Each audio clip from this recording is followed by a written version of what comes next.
जिस तरह से हिमंता बिस्वा शर्मा ने कांग्रेस से इस्तीफा देने के बाद कहा था कि जब वे राहुल गांधी से मिलने गए तब वे हमसे बात करने की जगह अपने कुत्ते पिद्दी से खेलते रहे, ठीक उसी अंदाज में हार्दिक पटेल ने कांग्रेस से अपना इस्तीफा देते वक्त कहा कि जब भी मैं आला कमान से मिलता हूं तो उनकी चिंता गुजरात के लोगों से ज्यादा, पार्टी की समस्याओं को सुनने से ज्यादा अपने मोबाइल और बाकी चीजों की रहती है। अपने इस्तीफे की खबर उन्होंने ट्वीट के जरिए दी है। ट्वीट कर उन्होंने लिखा कि आज मैं हिम्मत करके कांग्रेस पार्टी के पद और पार्टी की प्राथमिक सदस्यता से इस्तीफा देता हूं। मुझे विश्वास है कि मेरे इस निर्णय का स्वागत मेरा हर साथी और गुजरात की जनता करेगी। मैं मानता हूं कि मेरे इस कदम के बाद में भविष्य में गुजरात के लिए सच में सकारात्मक रूप से कार्य कर पाऊंगा। माना जा रहा है कि हार्दिक पटेल बीजेपी में शामिल होंगे। हार्दिक काफी लंबे वक्त से पार्टी से नाराज चल रहे थे और लगातार प्रदेश के नेताओं और हाईकमान पर सवाल खड़े कर रहे थे। गुजरात में विधानसभा चुनाव होने में कुछ ही वक्त बचा है। ऐसे में हार्दिक पटेल के इस्तीफे से कांग्रेस को बड़ा झटका लगा है। हार्दिक पटेल ने अपना इस्तीफा सोनिया गांधी को सौंपा है। हार्दिक ने इस्तीफे में लिखा है कि कांग्रेस पार्टी के शीर्ष नेतृत्व में किसी भी मुद्दे के प्रति गंभीरता की कमी एक बड़ा मुद्दा है। मैं जब भी पार्टी के शीर्ष नेतृत्व से मिला तो लगा कि नेतृत्व का ध्यान गुजरात के लोगों और पार्टी की समस्याओं को सुनने से ज्यादा अपने मोबाइल और बाकी चीजों पर रहा। जब भी देश संकट में था अथवा कांग्रेस को नेतृत्व की सबसे ज्यादा आवश्यकता थी तो हमारे नेता विदेश में थे। हार्दिक पटेल ने पत्र में लिखा है कि पिछले लगभग 3 वर्षों में मैंने यह पाया कि कांग्रेस पार्टी सिर्फ विरोध की राजनीति तक सीमित रह गई है, जबकि देश के लोगों को विरोध नहीं, एक ऐसा विकल्प चाहिए जो उनके भविष्य के बारे में सोचता हो, देश को आगे ले जाने की क्षमता रखता हो। अयोध्या में प्रभु श्री राम का मंदिर हो, CAA NRC का मुद्दा हो, जम्मू कश्मीर से धारा 370 हटाना हो अथवा GST लागू करने जैसे निर्णय हो, देश लंबे समय से इनका समाधान चाहता था और कांग्रेस पार्टी सिर्फ इसमें एक बाधा बनने का काम करती रही। Bureau report, news of India. Hanuman Chalisa से आगे बढ़कर अब राज ठाकरे औरंगजेब तक जा पहुंचे हैं।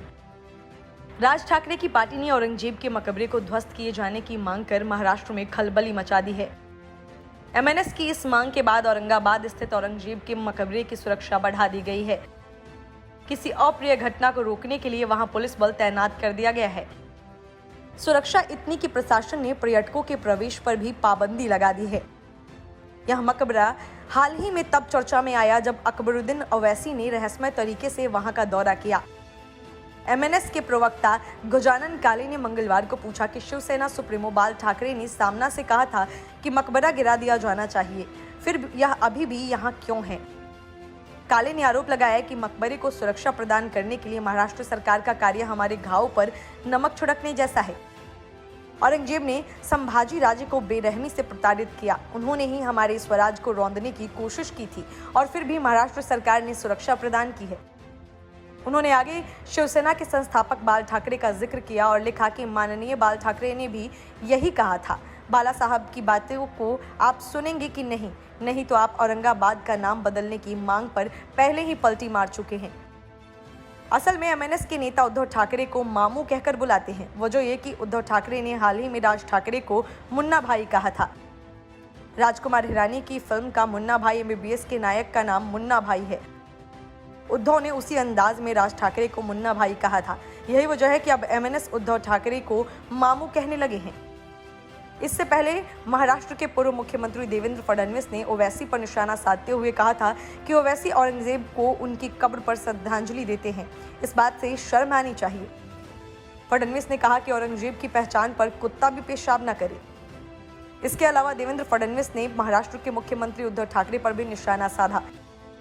फडणवीस ने मुंबई में भाजपा की बैठक को संबोधित करते हुए कहा था कि बाला साहब ठाकरे ने कभी सोचा होगा कि उनके बेटे के शासनकाल में हनुमान चालीसा पढ़ना देशद्रोह होगा और औरंगजेब की कब्र पर जाना राजकीय शिष्टाचार होगा। Bureau report, news of India. Delhi high court ने अरविंद केजरीवाल सरकार की काहली पर एक बार फिर फटकार लगाई है। असल में एक जनहित याचिका पर सुनवाई करते हुए भजनपुरा इलाके में मजार के तौर पर किए गए अवैध अतिक्रमण पर अपनी नाराजगी व्यक्त की। उन्होंने याचिका पर सुनवाई के दौरान दिल्ली सरकार और अन्य को नोटिस जारी किया। साथ ही पूछा कि अगर बीच सड़क में ऐसे ही अवैध मजहबी ढांचे बने तो एक सभ्य समाज कैसे रहेगा। इस मामले में एक्टिंग चीफ जस्टिस विपिन संघी और जस्टिस नवीन चावला ने मामले की सुनवाई की और दिल्ली सरकार को अतिक्रमण करने वालों पर कोई कार्रवाई न करने पर फटकार लगाई। पीठ ने कहा कि आखिर सभ्य समाज कैसे रहेगा अगर इसी तरह रोड के बीच में ऐसे ढांचे बने, तो आपको समाज में और अतिक्रमणकारियों के खिलाफ एक संदेश देना होगा कि यह सब किसी कीमत पर बर्दाश्त नहीं किया जाएगा। आपको मजबूती से सड़कों पर उतरना चाहिए और अतिक्रमण करने वालों को वहां से हटाना चाहिए।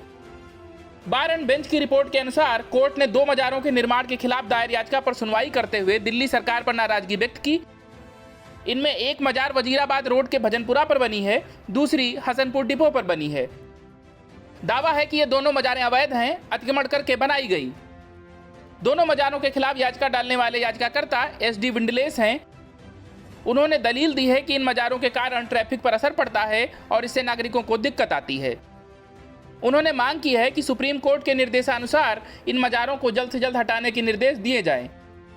वहीं दिल्ली सरकार की ओर से पेश वकील गौतम नारायण ने पीठ को सूचित किया कि अवैध संरचनाओं को ध्वस्त करने का मुद्दा पहले ही सुप्रीम कोर्ट के समक्ष विचाराधीन है। इस सुनवाई के दौरान याचिका में संलग्न तस्वीरों को देख पीठ ने माना कि यह चौंकाने वाली स्थिति है।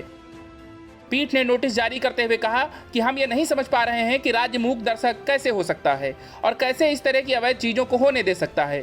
हमारे विचार में राज्य को ऐसे मामलों में एक स्पष्ट, निश्चित और दृढ़ स्टैंड लेना चाहिए।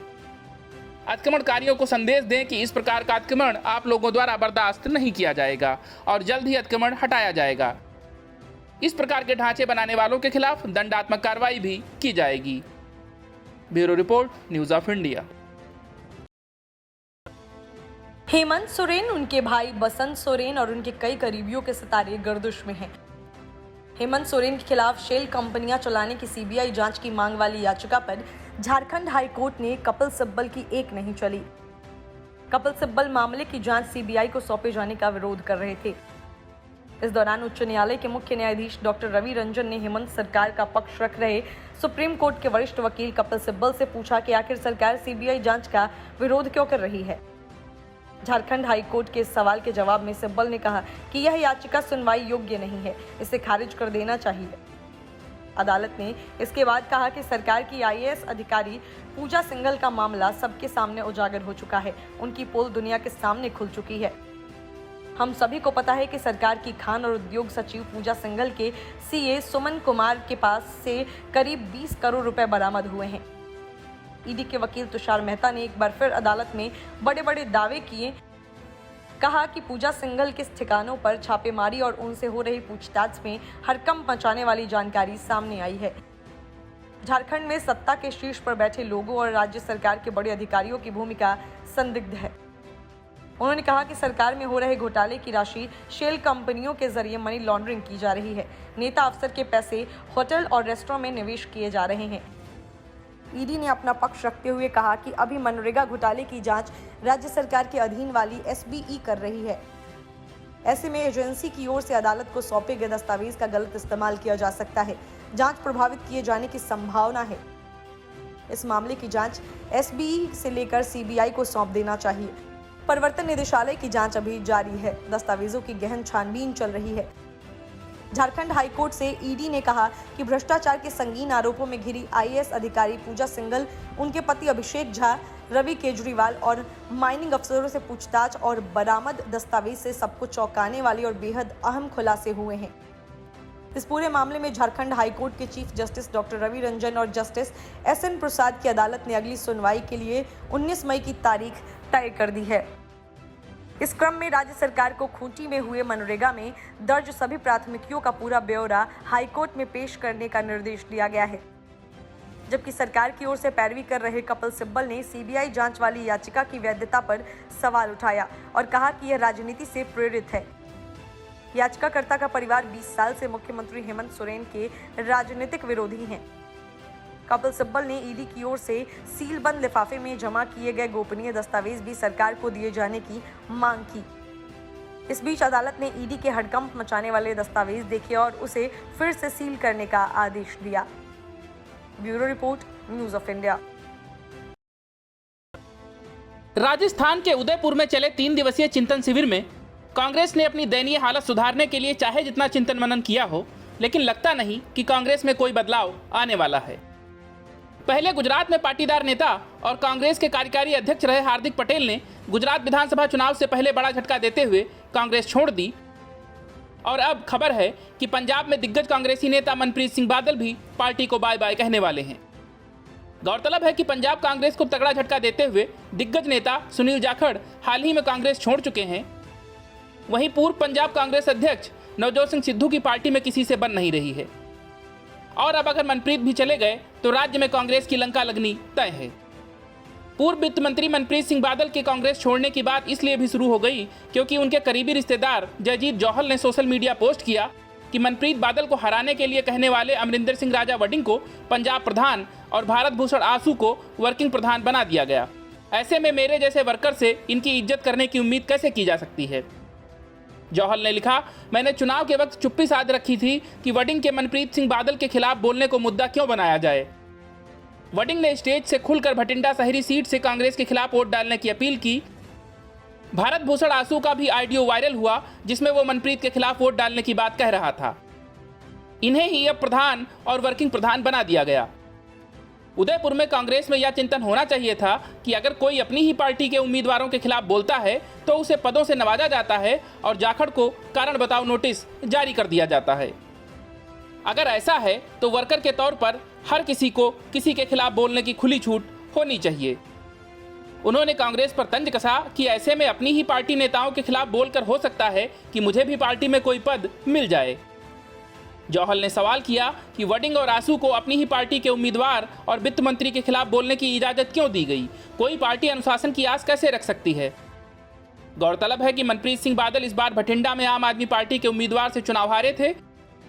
उस वक्त राजा वडिंग के कुछ वीडियो सामने आने का दावा किया गया जिसमें वो पंजाब में सभी बादलों को हराने की बात कह रहे थे, जिसमें मनप्रीत भी शामिल हैं। हालांकि चुनावी हार के बाद मनप्रीत विदेश चले गए। बहरहाल उदयपुर चिंतन शिविर के बाद भी कांग्रेस के अच्छे दिन दूर दूर तक दिखाई नहीं दे रहे हैं। Bureau report, news of India. भारतीय किसान यूनियन भाकियू टूट गया और उसके दो फाड़ हो गए। गठवाला खाप के चौधरी राजन सिंह और किसान नेता राजेश चौहान के नेतृत्व में नया संगठन भारतीय किसान यूनियन अराजनैतिक का गठन हो गया और अब ऐसी रणनीति बन रही है कि टिकैत बंधुओं की भविष्य की राजनीति भी बेपटरी हो सकती है। नया संगठन टिकैत बंधुओं को लगातार टेंशन देता रहेगा। खबरों के अनुसार नए संगठन की किसान आंदोलन को नई दिशा और दशा देने की योजना है। नए संगठन अपने तरीके से पूरे देश में किसानों के हक की आवाज बुलंद करेगा और किसान नेता से राजनीतिक आदमी बन गए राकेश टिकैत को हाशिए पर धकेलेगा। भाकियू और राजनीतिक पहले सरकारों को किसानों की समस्याओं से मिलकर अवगत कराएगा। अगर कोई सरकार किसानों की समस्याओं की अनदेखी करेगी तब उसके खिलाफ बड़ा आंदोलन छेड़ा जाएगा। जनवरी 2023 में प्रयागराज में लगने वाले किसान महाकुंभ से इसका बिगुल फूंका जाएगा। तब तक पूरे देश में संगठन खड़ा कर लिया जाएगा। किसानों को संगठन से जोड़ने के लिए गांव-गांव सदस्यता अभियान चलेगा। दरअसल नए संगठन के संरक्षक गठवाला खाप के चौधरी राजन सिंह को बनाया गया है। टिकैत बंधु अपनी ताकत दिखाने के लिए अपने समर्थन में जल्द महापंचायत बुला सकते हैं। टिकैत बंधुओं के करीबियों में इसी पर मंथन चल रहा है। संभावना जताई जा रही है कि टिकैत बंधु महापंचायत गठवाला खाप के किसी गांव में बुला सकते हैं और बड़ी महापंचायत में ताकत दिखाकर नए संगठन के सर्वेसर्वा राजन सिंह को ही किसानों के सामने बेअसर साबित करने की कोशिश करेंगे। टिकैत की इसी रणनीति को तोड़ने के लिए राजन सिंह काम कर रहे हैं। संभावना है कि टिकैत की भाकियू में अभी और बिखराव होंगे और इसके संकेत भी मिलने लगे हैं। अगर ऐसा होता है तो टिकैत बंधु की ताकत और कम हो जाएगी।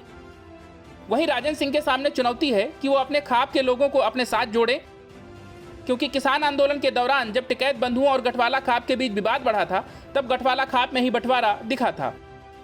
इसी के साथ अपने संगठन को बचाने और भाकियू के दूसरे पदाधिकारियों को तोड़ने की आशंका के बीच भाकियू नेता राकेश टिकैत ने डैमेज कंट्रोल की कवायद भी शुरू कर दी है। राकेश टिकैत भरोसेमंद पदाधिकारियों से सीधी बात कर उनका मन टटोल रहे हैं। वहीं 2 दिन पहले बने भाकियू और राजनीतिक का प्लान है कि भाकियू से जुड़े पुराने लोगों को संगठन में शामिल किया जाए, खासकर पश्चिमी यूपी से, ताकि पुराने और किसानों के प्रति समर्पित लोगों को साथ लाकर टिकैत बंधुओं को झटका दिया जा सके। इसके लिए पश्चिमी यूपी के नए संगठन के मुख्य पदाधिकारी जुट भी गए हैं। दावा है कि जल्द कई बड़े किसान नेता संगठन के साथ दिखेंगे। महेंद्र सिंह टिकैत संग भाकियू से जुड़े कुछ लोग भी भाकियू राजनीतिक का हिस्सा होंगे। बहरहाल चौधरी राजन सिंह की इस रणनीति के बाद टिकैत बंधुओं की मुश्किलें अभी और बढ़ने वाली हैं। Bureau report, news of India.